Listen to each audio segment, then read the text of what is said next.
Hey, what's up, everybody? This is your boy, Mr. Dynamics of X, the one and only Mr. Too Good. We're back again with another video. So today we're checking GBPUSD. Right, as you can see, guys, here we have this huge impulse, and then we have this correction here. Let's just identify it so that you can see it well. We have this correction here in this direction.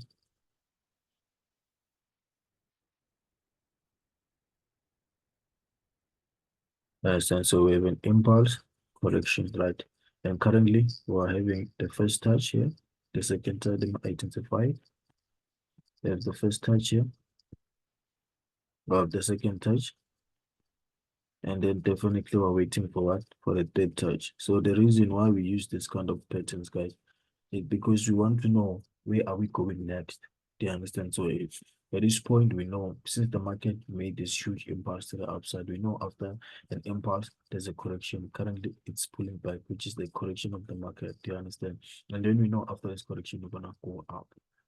You understand that? So this is the reason we use this because this type of patterns and channels because they direct us or they guide us on which direction the market's gonna go next. Do you understand? So let's check it out. Yeah, let's zoom it in. So currently you can see the market here, it's losing momentum. Do you understand? You can clearly see it's losing momentum. Do you understand?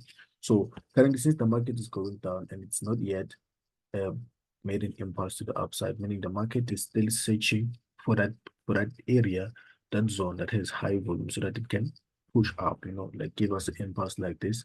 Do you understand? So if you identify those areas, it's where the market touched multiple times or where the market touched and created a huge impulse. Do you understand? Like this zone. You see this zone here, it's a high volume area. I mean, why the market touched two times here and then it created this huge impulse, meaning if the market can come to this area, you can expect the market to push up. You understand? To push up. If the market can just go down like this and come here, this is our buying area, our buying zone. It's a high volume area. Do you understand? But then we cannot ignore the areas that are here. Do you understand? So, but then this is I'm telling you this because if the market decides to push down, because you don't control the market, then the next buying zone is this one. Do you understand? But currently, you have other zone, which is this one, this area. Identify this area. Yeah, yeah. So let's explain this area. You can see here the market area went up and then it broke. The market rejected here and then it broke in, but we don't see any retest on this area. Do you understand? We don't see any retest on this trend up because you can clearly see when the market broke this level, it came back and retested this, right? It came back and retested this level and just went down a little bit and rejected, right? Then it broke in the strong area, and then we didn't see any retest here. So the market, by the look of things, the market is trying to find this zone which has high volume area so that the market can get more power to actually go up and make that left touch here. You understand? So this is what we're waiting for. So currently we're on a downtrend, right? And then if you can get an entry of a sell, our TP is gonna be here. You understand? So let's go to HO and see what's there. Maybe we have another strong area then. Do you understand? Okay. Okay, wonderful. You can clearly see the market is approaching that area with what? With the reversal pattern. You see, this is a reversal pattern. Let's just identify this. This let's do something like this. Okay. You can clearly see this reversal pattern here. All right, guys. So since we say this is our high volume area, also this is it's a high volume area. We call this area what do we call it? I forgot the name, but it's a one more, an order block. An order block, it's a zone where there's only a bearish candlestick among bullish candlestick. Also, where there's a bullish candlestick among, like something like this. You see, this is a bearish candlestick. They're going down. Then there's only one here, which makes it a very high volume area. You understand? And then here in this area, it's a bullish candlestick. It's a bullish, but we have this bearish candlestick among the bullish. You understand? So we're gonna identify this zone.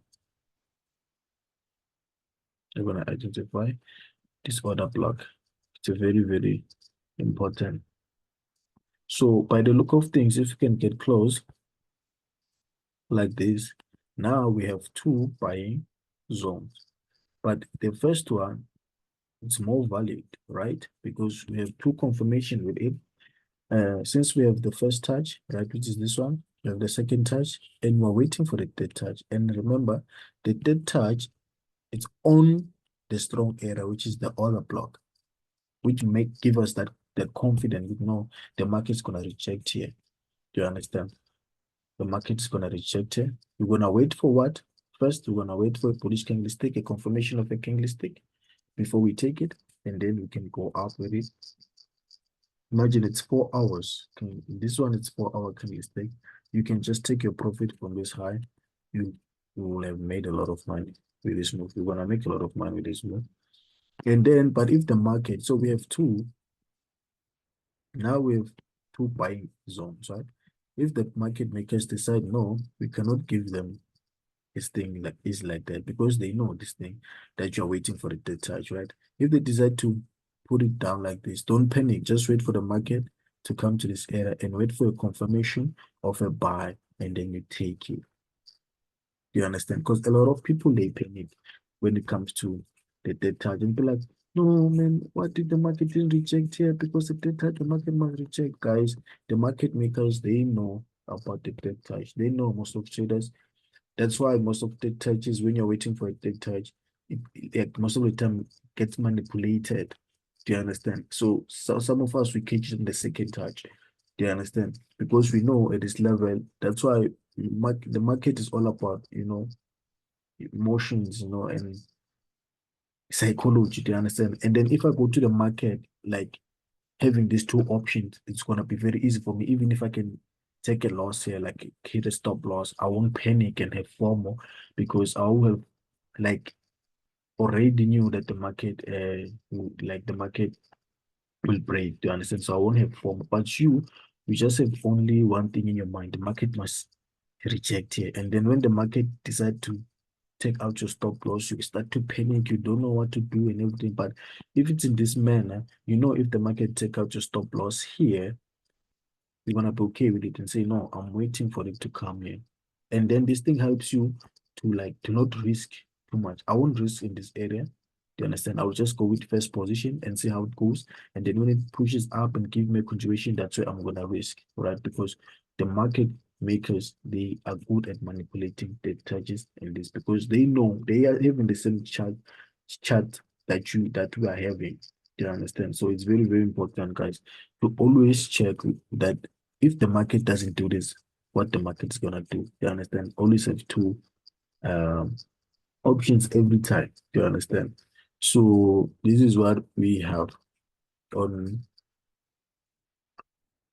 GBP USD. So don't panic, guys. Even if the market doesn't respect the touch, you can clearly see this is our strong area, guys. This is a very, very strong area. And then when the market comes to this area, you're gonna take a long buy and a beautiful one. Yeah. So this is your boy, Mr. Dynamics of X. Thank you for watching. Please like, subscribe, share the video, turn on the notification button. Yeah. Thank you for watching. Thank you for choosing my channel, guys. God bless you.